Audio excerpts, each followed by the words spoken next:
आपको पता है कि देश अपना 78वां स्वतंत्रता दिवस मना रहा है। ऐसे मौके पर समूचा भारत आज आज़ादी के जश्न को मना रहा है। ऐसे मौके पर पूरे प्रदेश और देश भर में लगातार सांस्कृतिक कार्यक्रम, जहां विद्यालयों में आपको पता है कि भाषण के साथ निबंध और तमाम कार्यक्रम चल रहे हैं, वैसे ही जो जनप्रतिनिधि हैं लोगों के बीच में जाकर के आज इस आज़ादी के शुभ अवसर पर लोगों को शुभकामना संदेश दे रहे हैं। और इसी श्रेणी में आज हमारे बीच रानीगंज के एक लोकप्रिय चहेते विधायक माननीय डॉक्टर आर.के. वर्मा जी इस वक्त आज देश अपना 78वां स्वतंत्रता दिवस मना रहा है। क्या कहना है?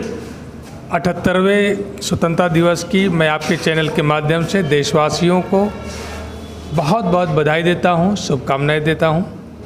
आज जिस तरीके से तिरंगा अभियान को लेकर पूरे प्रदेश में, पूरे भारतवर्ष में एक युवाओं में जोश उत्साह देखने को मिला और काफ़ी जगहों पर तिरंगा यात्रा निकल रही है। यह जोश, यह उमंग दिखावा ना हो करके उसको अपने आचरण और व्यवहार में लाने की ज़रूरत है। देश आज गंभीर से एक संकट काल से गुजर रहा है, जहां पर पूरा तंत्र अपना होते हुए भी, मैं किसी भी सरकार की आलोचना नहीं कर रहा हूं, लेकिन वो सभी महापुरुष, सभी स्वतंत्रता संग्राम सेनानी जिन्होंने अपनी कुर्बानी दी, अपने पूरे जीवन को संघर्ष में लगाया, जो उन्होंने सपना देखा जिस भारत का, क्या आज वो वही भारत है? अंग्रेज़ों ने जो इमारतें बनाई, मुग़लों ने जो इमारतें बनाई, उसके पहले भी 2-2 हज़ार साल की पहले की इमारतें आज सीना तान करके आसमान से आंखें मिला करके बात करती हैं। और आज़ादी के 78 साल बाद आज हमने क्या किया? इस आज़ादी के इस वर्ष में जो थीम है विकसित भारत 2047 तक एक संकल्प है, और इसी को देखिए, मैंने कहा कि आडंबर और दिखावा इस देश को नष्ट कर रहा है। जिस आडंबर और दिखावे की बात कर रहे हैं कि एक विकसित भारत, हम जिसकी बात कर रहे हैं 2000 साल पहले बहुत सारी ऐसी इमारतें बनी जब विकसित भारत नहीं था। गुलाम भारत में जिस तरीके की इमारतें बनी, आज वो सीना तान करके खड़ी हैं। आज आज़ादी के 78 साल बाद आप सारे टेक्निकल संसाधन के साथ आप जब बना रहे हो, अपने संसाधन को मजबूत कर रहे हो। अभी संसद भवन बनाया गया, पहली बरसात में पानी गिर रहा है। राम मंदिर का निर्माण हुआ, आसपास के सभी पथ ध्वस्त हो गए, मंदिर में भी पानी का रिसाव हो रहा है।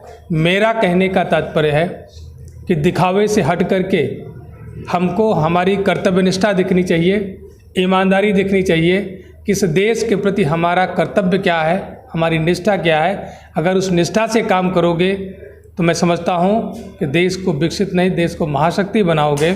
और निष्ठा से काम नहीं करोगे, केवल दिखावा करोगे, तो रोज़ एक नया नारा दे करके देश में को गर्त में ले जाने का काम करोगे। उत्तर प्रदेश में जो विधानसभा सीटें खाली हैं, जहां पर उपचुनाव होने हैं, उसको लेकर समाजवादी पार्टी की क्या तैयारी है और आपका क्या है? देखिए, समाजवादी पार्टी उपचुनाव में पूरी तैयारी के साथ उतर रही है और हम आधे से ज़्यादा सीटें जीतेंगे। एक और सवाल है आके, आपको पता है पेरिस ओलंपिक में भारत ने एक बार फिर से 6 मेडल जीते, और अभी तक जो डेटा उठा करके देखा गया है तो हर एक ओलंपिक में भारत के जो मेडलों की संख्या वो 6 रही है। भारत विकसित राष्ट्र बनने की ओर अग्रसर है, तो खिलाड़ियों मेडल 6 ही क्यों आ रहे हैं? मैंने वही सब पहले किया कि हम एक नारा दे करके आडंबर और पाखंड, एक दिखावा में हम फंस जाते हैं। ज़मीन पर हमें जो काम करना चाहिए, इस देश में प्रतिभाओं की कमी नहीं है, इस देश में खिलाड़ियों की कमी नहीं है, पराक्रमी लोगों की कमी नहीं है। कमी इस बात की है कि हम उनको अवसर नहीं मुहैया करा पाते, और जिसकी वजह से हम 6 मेडल ला रहे हैं। अगर हम अपनी पूरी ईमानदारी, कर्तव्य निष्ठा के साथ खिलाड़ियों का चयन करें और उनको अवसर दें, तो मैं समझता हूं कि दुनिया के आधे मेडल हमारे होंगे। जैसा कि कुछ खिलाड़ियों ने कहा कि एकेडमी की कमी है, कोचेस की कमी है, संसाधन की कमी है। मैं तो कह रहा हूँ ना कि आडंबर में देश में जो पैसा खर्च हो रहा है, वो रिसर्च इंस्टीट्यूट में कहाँ खर्च हो रहा है, वो एकेडमिक संस्थानों में कहाँ खर्च हो रहा है। मैंने यही बात करी अभी। इन दिनों लोकसभा में की ज़मीन को लेकर बड़ा हंगामा मचा हुआ है, क्या कहना? नजूल की ज़मीन, देखिए, उत्तर प्रदेश सरकार ने नजूल की ज़मीन का एक विधेयक लाया था, और वह विधेयक गरीब विरोधी विधेयक था। उससे सरकार प्रदेश के सभी ऐसी ज़मीन जो नजूल की श्रेणी में आती है, जो अंग्रेज़ों के समय से सरकारी ज़मीन के रूप में रही और वहाँ पर बड़े पैमाने पर गरीब लोग बस गए या किसी का पट्टा है किसी ने लीज कराई, वो सभी ज़मीनें सरकार छीनना चाहती थी। इसलिए हम लोगों ने उसको विरोध किया और विरोध के बाद वह विधेयक वह कानून सरकार नहीं पास कर पाई। देश बहुत ही तेज़ी के साथ विकास की पथ पर आगे जा रहा है। संकल्प में दिखावा नहीं होना चाहिए, आडंबर नहीं होना चाहिए, धोखा नहीं होना चाहिए। यह संकल्प धोखे वाला संकल्प है। जब देश गुलाम था, जब अंग्रेज़ों की हुकूमत यहाँ पर होती थी और उस अंग्रेज़ों की हुकूमत ने जो इमारतें बनाई थी, आप बता दो कि इलाहाबाद में जितने पुल अंग्रेज़ों ने बनाए, 78 साल में कोई पुल बह गया क्या? 100 साल के पुराने बने हुए पुल कोई बह गए क्या? अंग्रेज़ों के समय की बनाई हुई बिल्डिंगें आपके विश्वविद्यालय से लेकर के न जाने कितनी इमारतें हैं जो 2-2 हज़ार साल पुरानी हैं, वो टस से मस नहीं हुई। आज भी वो आसमान से बातें करती हैं, उनको देख करके गौरव की अनुभूति होती है। और हमने क्या किया? हमने केवल नारे दिए, हमने केवल झूठे नारे दे करके आत्मसंतोष करने का काम किया।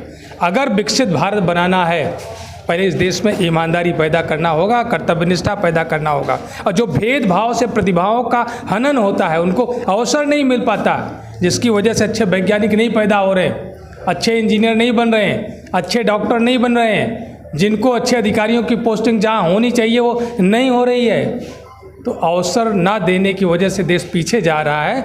और व्यक्ति या कोई सरकार जब पूरी ईमानदारी कर्तव्यनिष्ठा के साथ देश के लिए काम करेगी तो भेदभाव नहीं होगा और प्रतिभाओं को उचित अवसर मिलेगा और तब हम विकसित भारत बना पाएंगे। छात्रों का भी एक मुद्दा रहा है, छात्र संघ बहाली को लेकर जिस तरीके से पिछले कुछ सालों से छात्र संघ के चुनाव बंद कर दिए, इसको लेकर क्या आपका ओपिनियन? देखिए, छात्र राजनीति की एक नर्सरी होती है और उस नर्सरी को ये सरकार ख़त्म कर रही है।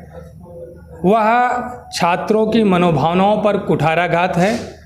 मैंने हमेशा सदन से लेकर के सड़क तक इस बात की चर्चा करी कि छात्र संघ से निकलने वाले राजनेताओं ने देश को आगे बढ़ाने का काम किया है। जब उनको अवसर मिला तो उन्होंने नए नए कीर्तिमान गढ़ने का काम किया है और आज सरकार इसीलिए उनकी मनोभावनाओं पर कुठाराघात कर रही है कि केवल पूंजीपति और प्रायोजित नेता, जो पार्टियां जिन्हें प्रायोजित करें, उनको लेकर के आगे बढ़ सके।